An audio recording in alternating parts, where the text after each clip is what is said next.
Hello, welcome everyone to the Global Summit I Am Possible, Soy Posible, an event to inspire you to have the courage to be yourself. And so in that way, we can co-create a heart-centered revolution. My name is Mar Guerrero, and I'm the founder of Alma Kemi. And we are bringing speakers from all over the world. Today, we are connecting with Nicole Gruel from Australia, and I'm here in Thailand. And Dr. Nicole Gruel is an author, speaker, and mama, specialist in spiritual health, who descends from a 700-year lineage of samurai. She has a doctorate in integral and transpersonal psychology. She's a certified counselor and life coach. But most importantly, and I love this sentence, she's deeply passionate about co-creating a more beautiful world where each one of us and every single person shines their light. So welcome to the summit. How are you, Nicole? Mar, thank you so much for the warm welcome. It's such a pleasure to be here. What a great initiative, and I'm super excited to be connecting with all you beautiful people today. Perfect. So I love you to start with your own personal journey into these mysteries. To being possible. To be possible. How are you possible? Yes, I love the topic title, I Am Possible. It's such a great invitation.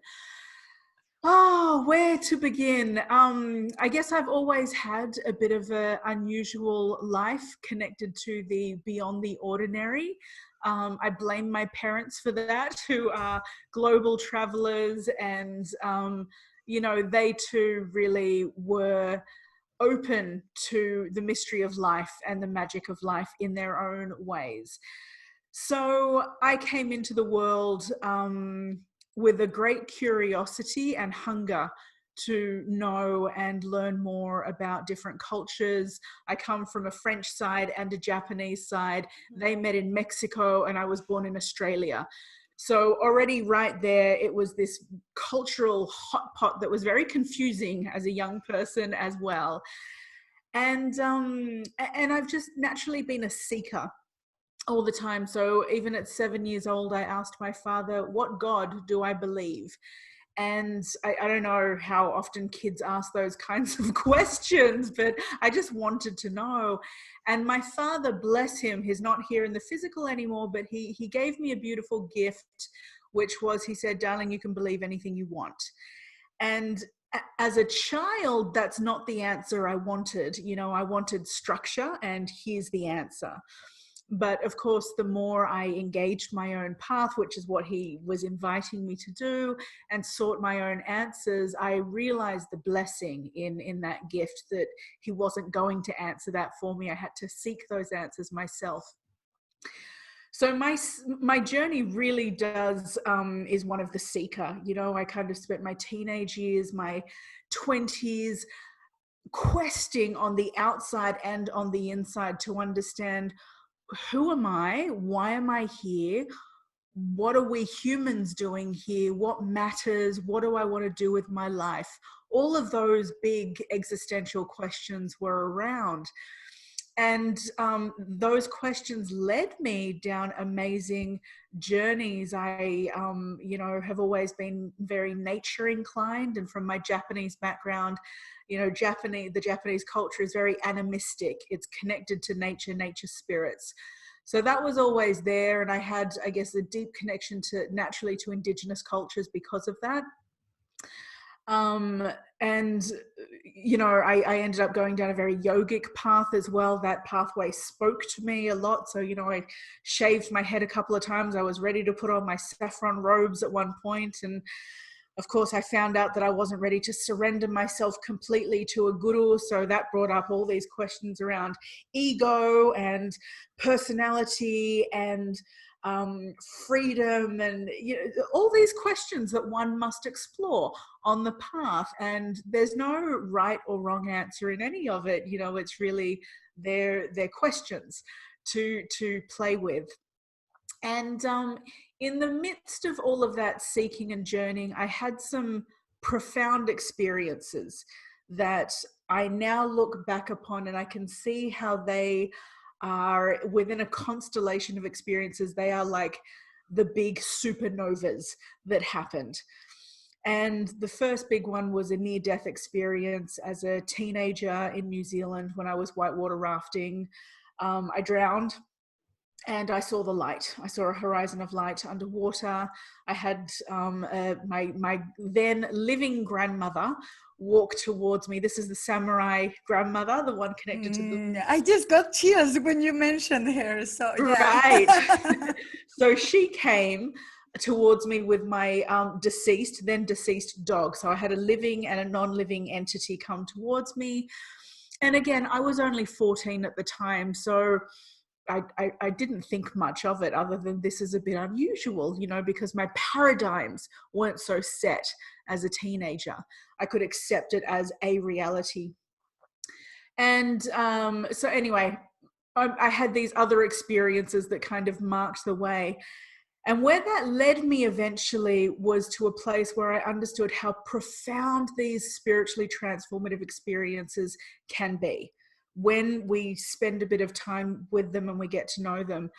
And the more I had these experiences and honored them, of course, the more I was meeting other people having these experiences as well. And some of them didn't know who to talk to about it, and they didn't understand what they were going through themselves. And yet they had all of these superpowers in some ways and abilities, but the integration of them and what to do with them was just one big confusing mess for many. And of course, I could relate to that. And so as I found structure in my own path, I became more and more able to help provide that to other people. And that eventually led me to an academic pathway. I've always been a lover of knowledge.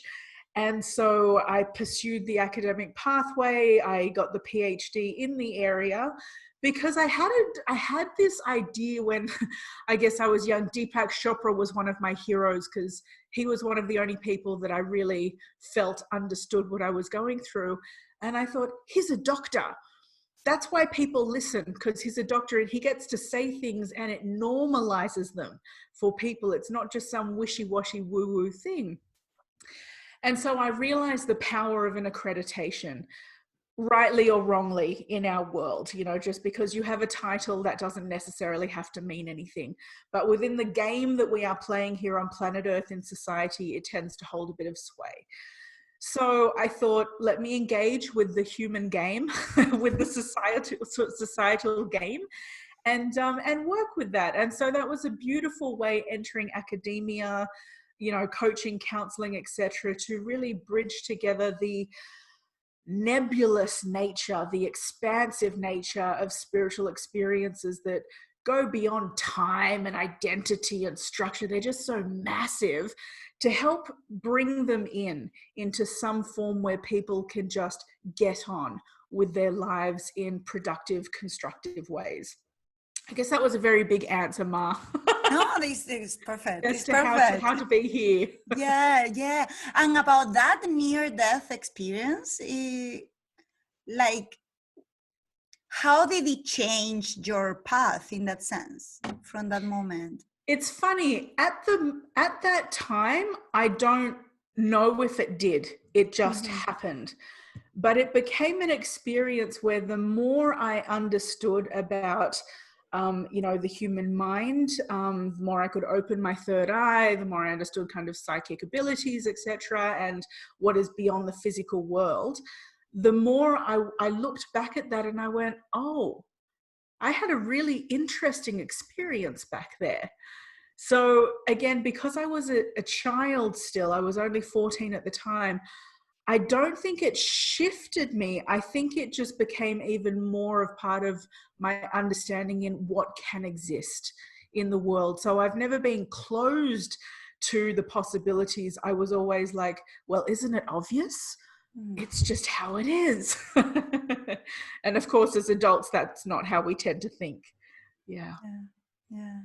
And I would love, because I have struggled, I was mentioning this to you before we started recording, that for me, also working in university, and many of the people in the summit are in academia, And I think the future is this: how do we merge our mind? Because in spirituality, sometimes there is a tendency to just judge the mind as well as something bad. And the mind is wonderful. We do very beautiful things with it. We arrange and organize and structured.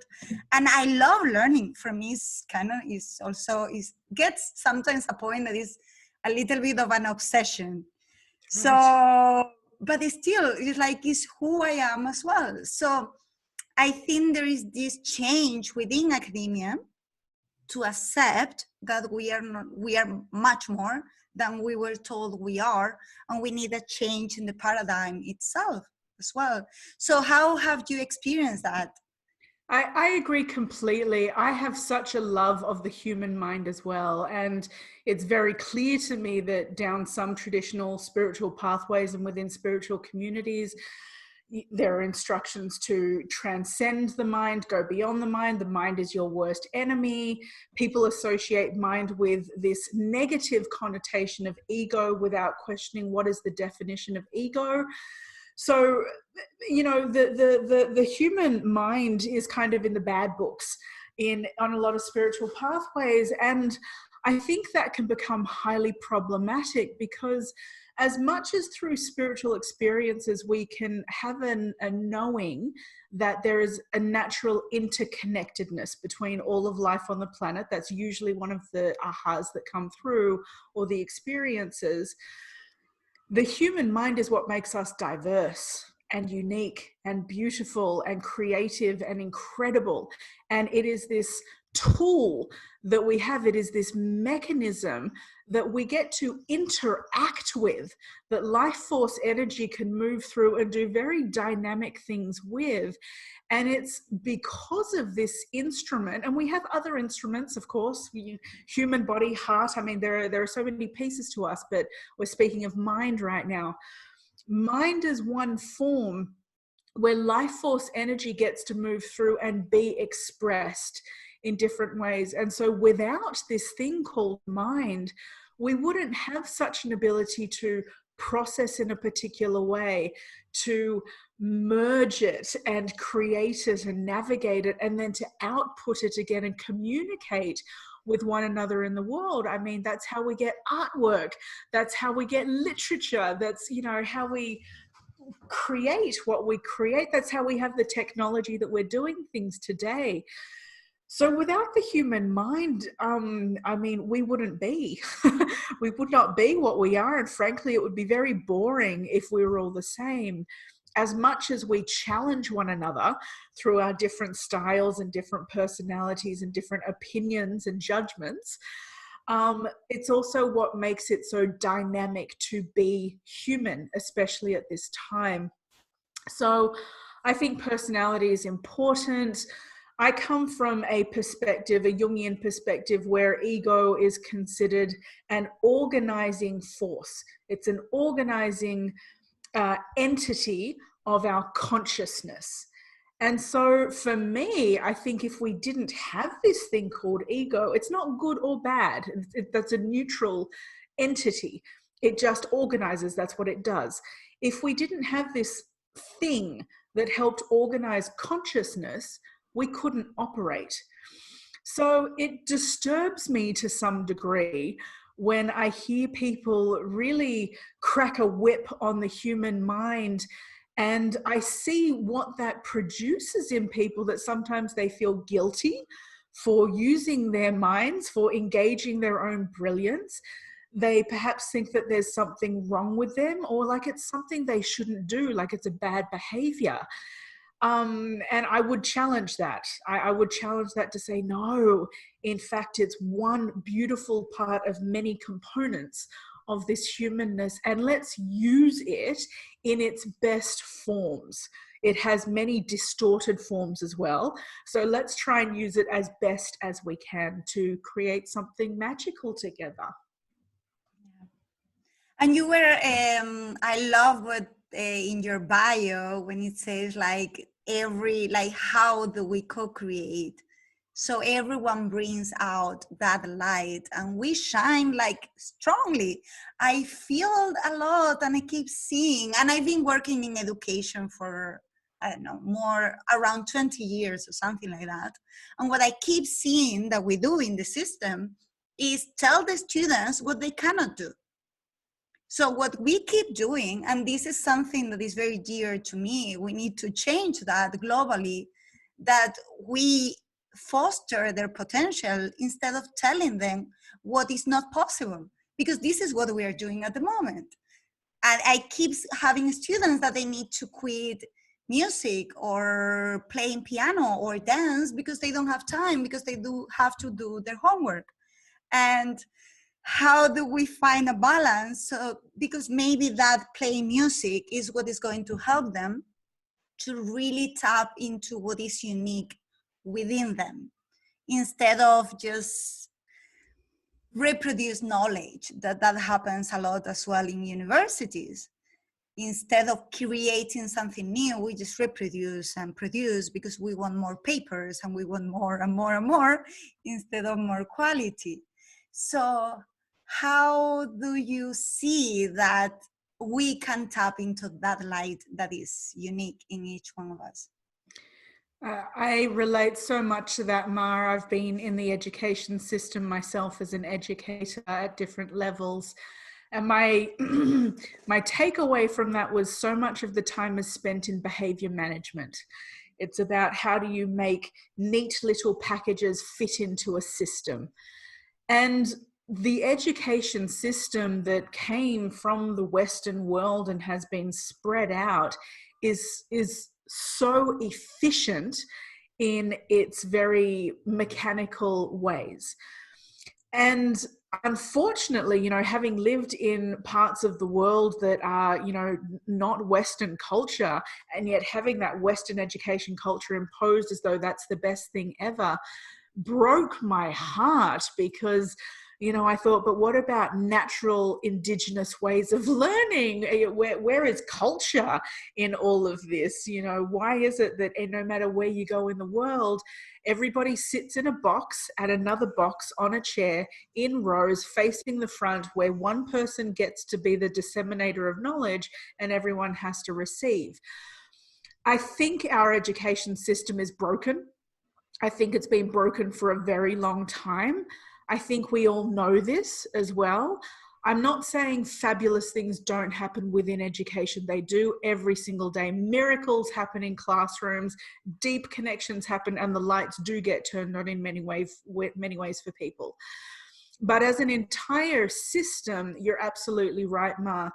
It's like there's a systematic approach to eventually dim the light, that spark that each person has, so that they can fit in to the schooling system, to the workplace, and on it goes into a life that you're supposed to live. And of course, what happens is the other end, as someone who's a coach and a counselor, I then talk with some other people now at the other end who are miserable because they've done all the right things, they've ticked all of the boxes, and the question they come out with is, I don't know who I am anymore. I don't know. I know there's something more, but I don't know how to connect with it, and I'm hungry. I'm so hungry for that. And whether it comes up because of their relationships with another person, because in school you never learn how to have a healthy relationship, that would be a useful thing to learn in schools, or it comes up because someone is going through a transformational existential crisis and they don't know why they're on the planet anymore, but they don't want to end their life, but it's very painful to still be here and they don't know what to do. School doesn't teach that either. And so somewhere we've gone very wrong, where we're not teaching some of the fundamentals of what it is to be human, to operate as a human being and be successful. And I think if schools could manage to do that a bit better, then, you know, they would be doing a far more efficient job as true places of education. But how do we get the spark back? Like you say, when people are connecting with things that give them joy, where their natural talents are shining through, the arts and creativity is such a a wonderful place to explore that for people as well. If we can find a way through our lives to stay connected to what some might call a hobby or a passion or a love, and hopefully that becomes more than just a hobby later on, right? It's when you can connect with that thing that gives you great joy and that becomes the center of your place of operating in the world, then you truly become a creator and a co-creator from that place. But it's a commitment.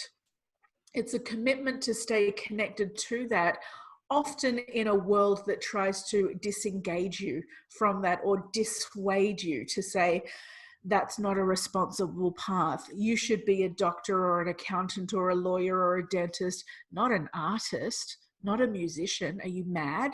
That's a bad choice. Do that on the weekends if you must, right? So we get so many messages from society that tell us what the right road is. And maybe those pathways give people a lot of joy, and that's absolutely fine. I mean, again, everybody's different in what their skill set is and what they're going to bring to the world. But to stay connected to the spark that we feel. And children know the spark.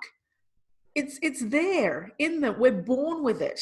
Naturally, our job is not to kill it along the way. Yes. And unfortunately, stop killing their spark, please. Yes, and then so what the job becomes is how to rekindle that as an adult, usually later on, and the task of reconnecting. So the first thing would be to not kill it. If you're a parent, to do your best to honor that spark, whatever it looks like in that child, and at least let it have some space in their world so that they get to engage with it, because that's the only way we get to develop it, is when it has space in our lives and we learn to be with it, whatever that gift is. Yeah, and as adults, a conscious choice needs to be made to reconnect with our natural selves, to reconnect with what gives us joy, what energizes us, what makes us feel alive, what, if we didn't have to do the things that we were obliged to do every day, the things that we would prefer to be doing, to reconnect with those things. And some of us are so far away from that, that if you gave someone, if you said to them, you never had to work another day in your life for any more money, what do you want to do with yourself? Some people would have no idea, absolutely no idea. And there's nothing wrong with that either. That's a part of a mechanical system. So don't go blaming yourself. If that's the case, use the opportunity then to go and discover. Start to engage the path of a seeker and say, I don't know, world, let's have a bit of fun. What do I want to do? And go and play. Go and play. Yeah. So I agree so much with everything you said, and then it's also like, for me, there is this big calling on, like, for educators, for the people who are working in the system, to try to, how do we change that system? Because it's not in a, I keep seeing, because I'm from Spain, I live in Thailand, I used to teach also in the States, and when I was doing my PhD, I had contact with people from Brazil, from Australia. This is a global problem. This is not, the problems that we're facing right now, they are not within the boundaries of a country. What I keep seeing when I talk to my friends and family in Spain is that they see the problem like, because our government, because our system, and other countries are doing it better, because they are in that reality, right? Like, I'm in Thailand and I see the same. Like, they think their problems is worse. They are worse here. And now with the pandemic, we are seeing that this is not connected to only one country. This is everywhere. Is the whole system is not working. So how do we do it following that passion from the inside? How do we change also, and we make a difference outside? But then always the way is starting in the inside.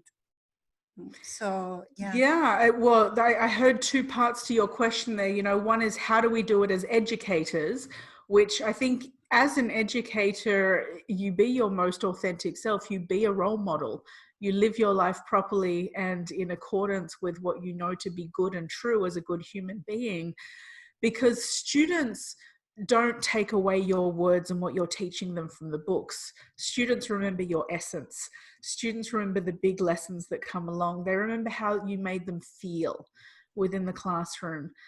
As much as teachers put time and effort and educators put it into the content, it's not usually the content that kids are taking away. So I think that's the best thing that we can do as educators, is be real, and let them know what we can about life in wholesome ways. How do we do that as individuals? Again, we connect with our authentic paths. You know, get in touch with what that true essence of self is, what feels comfortable. Don't be afraid to peel back some of the layers of the shoulds and ought tos. It can be frightening. You can start to wonder, what are other people going to think about me? And maybe they're going to think I'm crazy. Maybe they already think I'm crazy. Maybe they will judge me. Maybe they will ostracize me. Maybe I will be rejected. And that is one of the biggest things that stops people in friendship circles, in social networks, in relationships, from truly being themselves. The problem is, when you stop yourself from being you, there's always going to be something unsaid around you and between you and others that will be problematic in some way. So within yourself, there will be a level of unfulfillment. You're always going to know there's something more, or you're always going to be wondering, or you will find ways to replace what feels like a void because you don't understand what that void is about. And there's no shortage of things in the world to amuse ourselves with and distract ourselves with in the meantime, because getting real can be ugly. Getting real can be really uncomfortable. And often when we have to face ourselves and stand naked, whether it's physically naked or metaphorically naked, but we stand naked as who we are with ourselves and with others, that requires vulnerability. And that can be so difficult, especially when we're not used to that, because we're all good at building defenses. We're all good at creating a sense of, this is who I am. Now that we have these tools like social media, we create a persona. This is who I want to present to the world. And we carry on investing energy in this way of being that we want to present to the world. But if we can get to a point where that diffuses a little bit, and where we can just show up in the moment, where we can stay connected to the flow of our own emotions in a moment, in each arising moment, where we can be unafraid of our own emotions, unafraid of our own strength, unafraid of our own possibilities. It's incredible stuff, but it requires a presence and a strength to simply be with ourselves. And then to do that in the presence of another person is, one, highly liberating, but it's not just for ourselves. It can be highly liberating in the dynamic between ourselves and others as well. Our ability to be present and release and just be who we are enables others to do the same. And again, if they're not used to that, they might not understand what's going on in that process. They might start to feel a bit weirded out. You might find that on your path of becoming your most natural self, being authentic, stepping out, speaking your truth when you feel that to be necessary, you might find that that will actually turn some people away.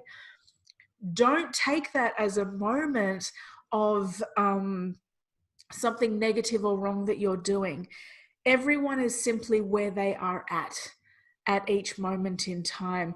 And I'm not talking about preaching to people and telling them how it should be and what they ought to be doing with their life. That's taking it a step beyond and too far. I'm simply talking about being yourself. But there are others where if they're not ready to step into that frequency of themselves, that frequency of their own truth, that frequency of vulnerability and openness, then like anything, when you're around something that you don't really like or you don't understand, you have a natural reaction to be a bit repulsed by it and walk away. And that's just what happens in our dynamic human relationships. The magic is, though, as you continue to be your authentic self, others will come into your life because we're vibrational beings. So you will vibe in your good vibe, and that will just pull in some and expel others, and that's all good. It's just part of the process. Yeah, I love that you're sharing, because it has been part of my own journey as well, of like, when you tap into your own power and what you were saying, just being yourself, sometimes what you see is that is kind of like that rejection. And it takes a lot of self-love, and it's something that keeps coming for me and for clients, that I keep seeing that at the end of the day, if you truly, truly love yourself, someone else, even when you love them, if they go away, you are just, okay, that's fine. Maybe the person just needs time for doing their own stuff, and maybe they will come back, or maybe no, but it doesn't have anything to do with you. That's right. And it's so difficult, especially when we are invested emotionally in that relationship. If it's like intimate relationships or family or friends that are very important, sometimes they just need their time away from us, and that's okay. And it has been a lesson. And the same when seeing the potential in other people, also allowing themselves to see by themselves and not to try to fix other people, because it never works that way. It never works, but it's so tempting to do. It's so difficult not to do it. Yeah. And then I have this resistance as soon as people use like, you should do this or you have to do this. I personally normally stop listening to that person in that second. And if the same sentence is said in a different way, like, what, have you considered this, or is it a good idea to do that, then the person is opening a door instead of telling you what to do.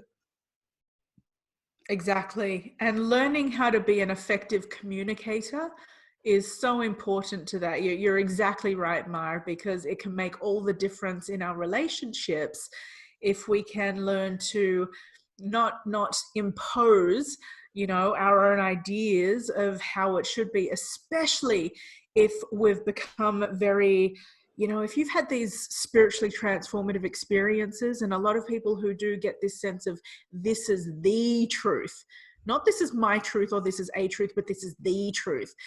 And if you project that onto others, and if they don't fit within that box and everything they do is wrong in your mind, they will feel that. They will feel that. So if you can instead come from that place of, this is my opinion, I value and honor that you have yours and that we might be different, and I'm genuinely curious about what you think and feel and how something is working for you or not and what you want to do with your life. If you can bring that genuine curiosity to the moment about who is this person in front of me that is unfolding in this moment, and even our most intimate partners, they're not static beings. Our children, our parents, our family members, they're not static human beings. Every day they are unfolding. They are dynamic creatures. So if we can bring, just as much as we ourselves are, if we can bring that open curiosity in that moment and through our communication, wow, our relationships can just go to completely different levels. Yeah. And that is so important now that we live in these polarities, people that they like mask on, mask off, this or that, and then we kind of like invest so much energy in being right that I don't know, I have always seen different perspectives at the same time, and it's a blessing and a curse, because it's like, for me, it's very hard in that sense to see only one side. But then when you see many sides, we still have to make a decision. Absolutely. Right? And then countries have to make decisions of like what to do. And it's very complex. So it's like we see all these perspectives, but then where do we make that decision from? And I think there is where the heart also is so important. It's like we organize with the mind, but we truly make the decisions more with the heart. Yeah, when we can get our head and our heart and our soul, our spirit, you know, that greater essence of who we are, when these pieces of ourselves can come into agreement, into alignment with one another, life becomes much easier. Our decisions become easier and quicker. Our relationships become less complicated. The way that we can navigate the world, we just understand more where we're coming from. And when difficult situations arise, because we are in alignment with ourselves, it's much easier to meet a situation of chaos, catastrophe, stress, whatever it is, coming from a more centered place than if we are completely out of alignment, if our head's off in one direction, our heart is in another, and we're not even connected to our spiritual core. Life is already messy. And then we step into a mess, and no wonder people are so stressed and depressed and all over the place, because there's just so many working pieces to being alive. And I would love you to share, because your samurai lineage, because my last name is Guerrero, means warrior. And personally, like in my astrology chart, I do have a lot of Aries that is also warrior, and is very special. And when you just mentioned your grandmother, I got chills. It's like, and in these times, we don't have that presence of wise grandparents. And it's so important that people who have a certain age start also connecting with, they have the experience and they have the life, and then younger generations need to listen to them. And then we need to have a culture that honor that period of life where they do know a lot of how things work here. So it's very important, and I would love you to share what was your experience with your own grandmother. Absolutely. And yes, we've become so disconnected from our elders. Yes. And that's sad for the younger ones coming through. It's sad for the middle generation, and it's sad for the elders. It's a tragedy on all parts that the fabric of society, in that way, the cycle of life, is not cycling so much anymore. There's so much, it's a tragedy. So my own grandmother on my mother's side is, she comes from a line of samurai, and someone who is into genealogy in the family has traced that part of the family back at least 700 years. And so they belong to a samurai warrior caste. Interestingly, what I discovered that people think of men when they think samurai. When they think warriors, they tend to think of men. And what I learned was, you know, this came through my grandmother. So it got me curious about, well, what is the woman's relationship in terms of a samurai lineage? And the woman, the mother of the family, was the educator. So it would be the man that would go out and you know, have the sword and do the fighting, but it would be the mother that would be the primary educator with the children of the samurai, that would be teaching the principles, that would be teaching basic ways of being and knowing.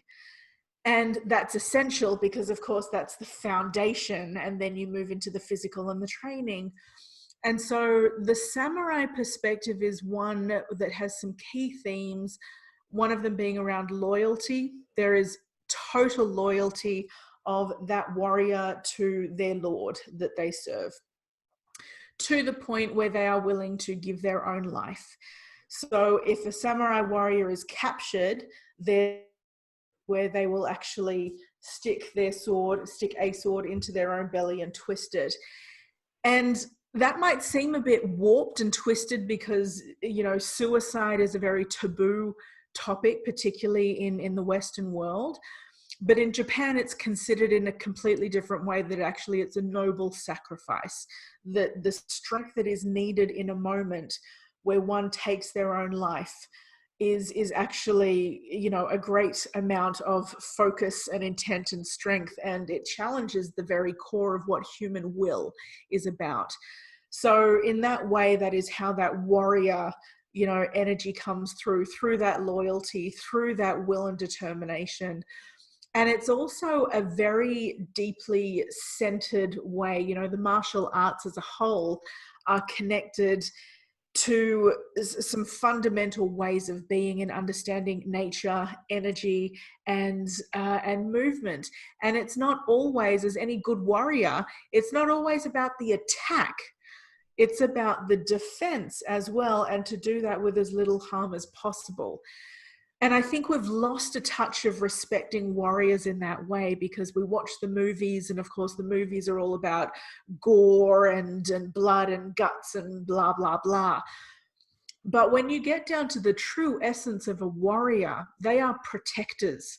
They are upholders of a certain ethic and spirit.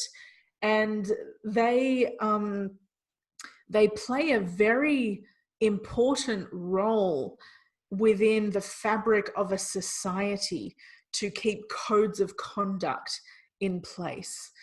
So I think the warrior energy is a great one to call upon in these times, because we lack discipline. We lack discipline in the modern world, and that is something that a warrior brings. They are as skilled as they are because they do what they do with integrity and continued repetition. And so if we could bring even a touch of that to the modern human being, we would operate quite differently, I think. Yeah.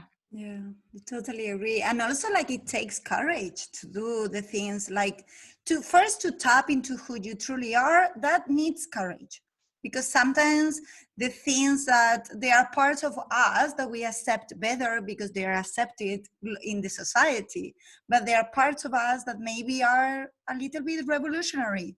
And until we don't embrace that part ourselves, we cannot really share it with others, and that requires a lot of courage to kind of like say, that's it, this is me, and if you don't like it, that's okay.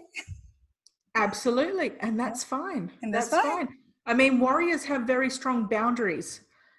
And again, particularly if you're an empath or you're a very heart-based person, we don't tend to like boundaries so much because we want to connect. And yet calling upon that energy that has, the warrior energy sits in the belly. It's that soul fire, it's the belly, it's a very solar plexus kind of, centered. It's like if you imagine suns, right? It's this sun that sits in the core of the belly. And so there's a deep independent strength that comes with that. And the walls can be very strong. So finding a balance between the open heart that wants to connect, but also the strength of being a sovereign individual with healthy boundaries and with integrity, that's a dance. That's a real dance to figure out, that one. Yeah. Yeah, and it's a dance that it keeps going. It's not that you have the answers one day and that is going to work in every situation. Yes. Each situation needs that discernment between both. Yeah, for me it has been a challenge because I do have a lot of this warrior energy inside, and astrologically is there. And then when I started a more spiritual path, that it has been always present as well. But it was like a part of me wasn't accepted, because you need to be flowing all the time, or you need to be very sweet and like, yeah, I am. It's not that, but there is also this fire that is very important, and is how to merge all these different parts. And for different people, it's going to be, there are so many men that they need to connect more with that sweet part and vulnerable part. And the other is like each person is just unique. Absolutely. And the elements is a great way of speaking of it. In nature, different elements exist because they're all required. So there's a time and a place for water. There's a time and a place for fire and the air and the earth. They all play their role. And so we as humans, and again, this comes into the mind and the heart and making good choices, we have to connect in to understand when is the right moment to be met with which element of ourselves. Sometimes fire is absolutely the right one and the appropriate one to meet a moment. And others, it's definitely not what you want to use because you will burn people and get burnt. So and how do we figure this out? We have experiences in life. Sometimes we just stuff up royally and we do things and we create problems, and then we have to engage another part of ourselves that is quite humble to make it better. And that's okay. We are so imperfect as human beings, and that's fine. And that's it's perfect. Kind of the big That's school also, of life. yeah. Because if not, there wouldn't be any movement. If we are perfect, there is no movement because there is nothing to transform or change. So it's like the movement is in our imperfections and that seeking of improvement and growth and love for the parts that will be a challenge and is still a challenge. And exactly. there is no challenges, it will be boring. Personally, for me, I personally think it will be very boring. Yeah, and the problem is when we limit or fear ourselves because we think we might do something that might be problematic in some way. And so then we don't do anything at all. Or we don't take any action at all, and especially those of us with perfectionistic qualities. And I understand that, especially when you want to get everything right before taking a step. But the problem is, what can happen then is we miss the moment, or we don't do, or we continually procrastinate, and life carries on then without us. Sometimes you just have to jump in and take a risk and do something bold and daring, even if it's a tiny step in a particular direction, because until you engage that pathway, the next piece is not going to unfold for you. You can't micro plan 100 steps ahead.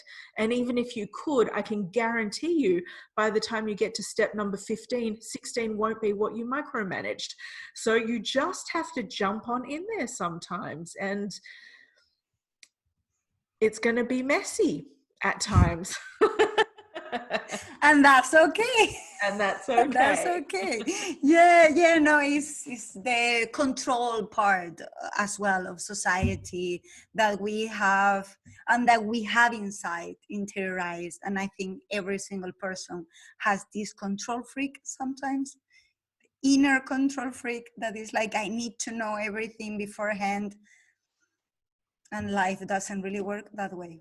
Well, it's really interesting, so in my studies in consciousness, I came across one model that talks about a spectrum of, I've forgotten the word right now, a spectrum of entropy. And so entropy basically means, when things come into form and then they start to lose form, right? They loosen up. And according to this model, in our own consciousness, our own human consciousness, we each have this spectrum. So there is an end of us that is very low entropy and an end of us that is very high entropy. So high entropy means all the pieces are everywhere, open, disorganized, unstuck. And it's in this area where things like the dream states occur, creativities occur, spiritual experiences occur. We can also have certain mental states that are quite unstable that occur within this. Things like psychedelics might tap us into this state. So this is simply an area of our consciousness which exists and that we have the capacity to tap into. And then when we get to the area of low entropy, where things are very tight and organized and brought together, this is now the state where, you know, you get into kind of high anxiety and your knickers are in a real knot and you're very, very tight and controlled around things. And so you can think of consciousness as something that swings on this spectrum. And they say that there is a sweet spot for most of us, which is more to the side of this highly organized, structured part. So we work well when we are towards our structured self. But if we get too far in that direction, it's also very problematic and we become way too rigid. If our point of consciousness slips too far in this direction, we become unable to engage with, you know, the day-to-day realities of life and the tasks that we have to do and engage with, because we just simply, we're not there in the moment with it. You can't be in an REM dream state, and you know that there's a reason why you're lying flat on your bed having that experience, because you're unable to have a conversation and engage in that state. So we all have access to it. There's no point sitting here judging anybody saying, why do they live at that part of the spectrum? It's a spectrum that we all have access to. Some people can simply move around a little more on that spectrum than others, and some of us kind of lock in, you know, into a spot, and we don't want to move out or stretch from there. So I think part of the journey of becoming more ourselves, of exploring our potential as human to becoming possible and knowing who we are, is part of freeing up our ability to explore ourselves and what we're capable of. We have no idea. We have no idea. No idea what we humans are truly capable of. Perhaps we have touched in on this for ourselves on our own journey. Marvelous. But collectively, like a hive of bees, when many of us who have awakened our potential then come together to co-create, we have no idea on this planet yet what that can truly look like. We have hints of, you know, wholesome communities that are doing incredible things on the planet at this time, very innovative.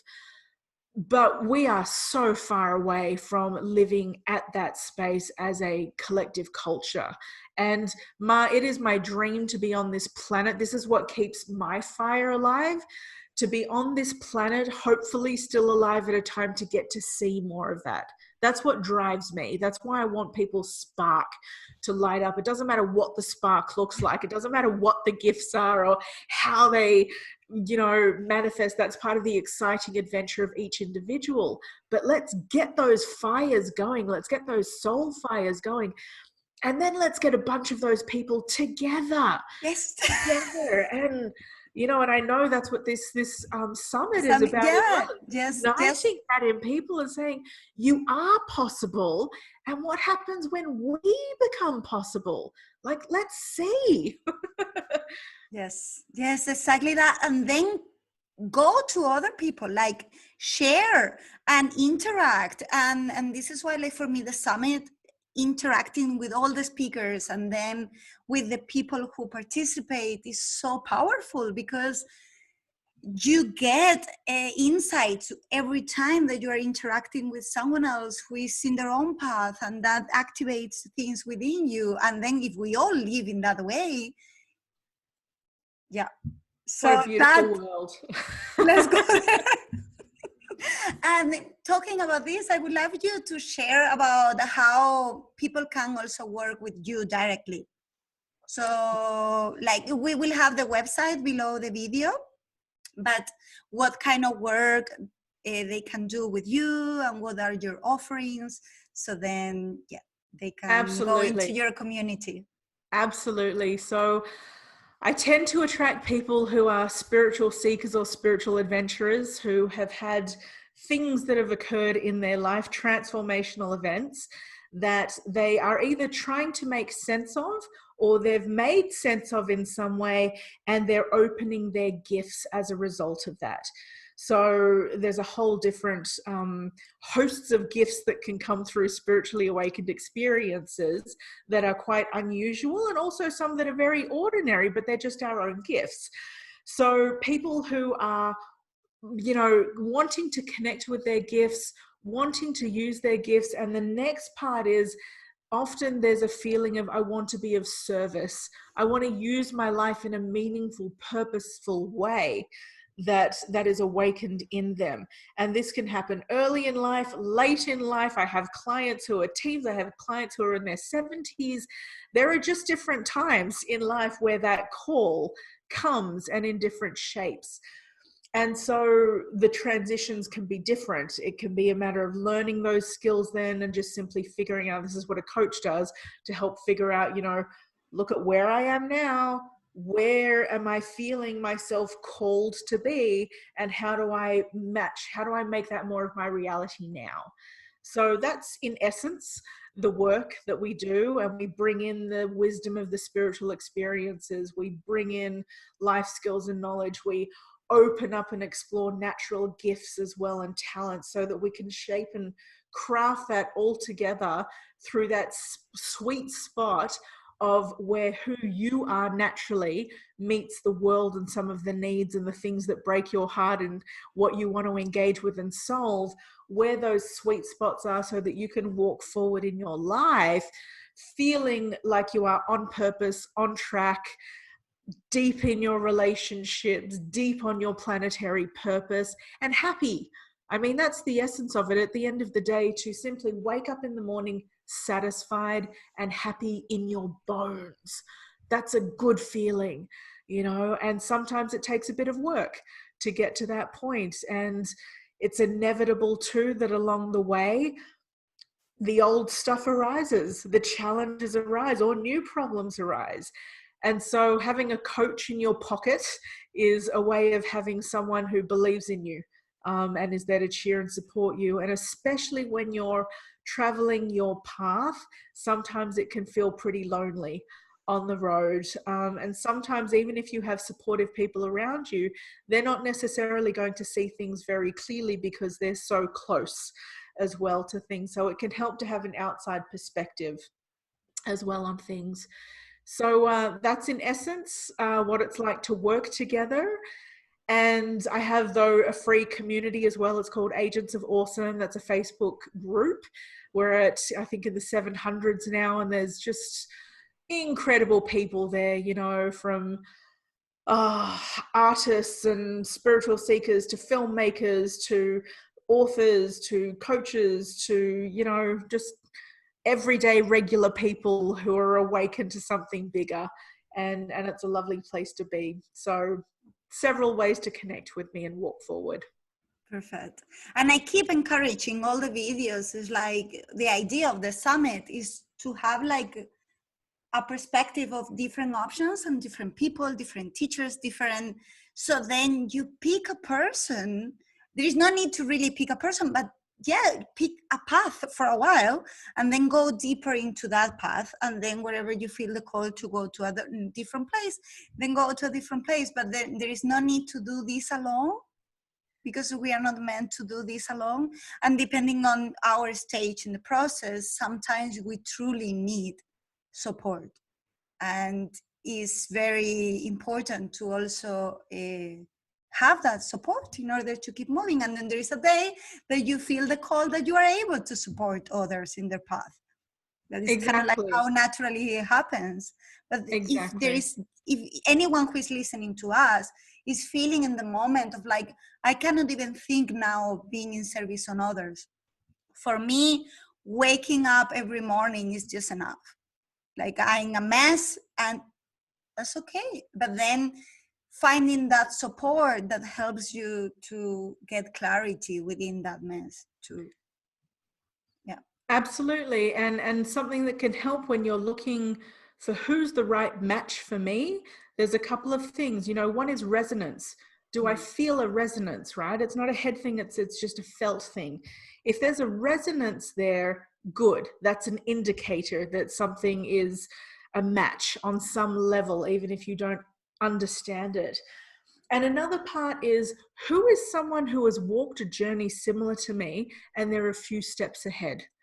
Because what that person can do is to help shine a light at the end of that tunnel, so that you know this is a very dark tunnel, this is challenging to walk through right now, but that person I know has done it. And so that means there is at least one other person out there who can understand me and my pathway, and that I won't be stuck in this spot forever. So that's a mentor relationship, you know, someone who just has that little bit more of the lived pathway that can help, you know, hold a hand out or can help look back, because they're just going to have a few more tools up their sleeve that you're already learning on the road. And one day you'll probably be doing that for others as well, whether you consciously choose to do that or not, because we naturally share our stories. You know, we naturally inspire through whatever challenges that we've been through. Yeah.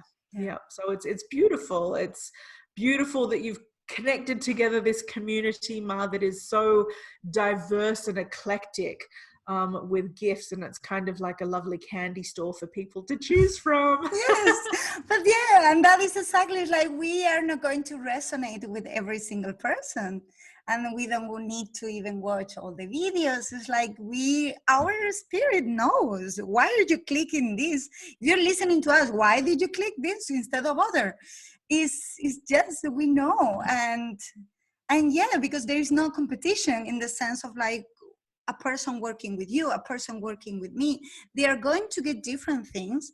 And I personally feel that even like when you are already helping others, it's very important to keep having mentors and to keep having other people. So I do have teachers, and I do have people that I go to when I feel struggling, and or even when I feel I just need a mirror to keep going and to untap another part of myself, because this never ends. It never ends. It never ends. And what a it's wild beautiful. adventure we're It's a on. wild, yeah. So Yes. it's not that you finish and you get to the goal and then your life is over. No, like other challenges come up and other people that can help you show up. And it's like this saying that when the student is ready, the teacher shows up, right? It happens this way. So yeah. And look, if you're still in a human body and you're breathing, you're still in the game and adventure of life. Yes. And what we know from people who have journeyed into the afterlife and come back is that even then things carry on as well. So there truly is no end to the adventure. Absolutely. The key is, how much do you want to engage with it? You know, how much do you want to awaken to the adventure that you are, that this world is, because it's so exciting. And with that, I think, is there anything else that you would like to share to conclude the... Just a thank you. Thank you. Kapkun ka. Kapkun ka. Gracias. Yeah. Arigatou gozaimasu. It's a joy. It's a joy to connect and be part of this community. And thank you, Mar, for putting it all together. Yeah, thank you so much for your energy, for your passion, and for everyone who is listening to us. Thank you for being here. Thank you for your energy, for being you, and for being possible.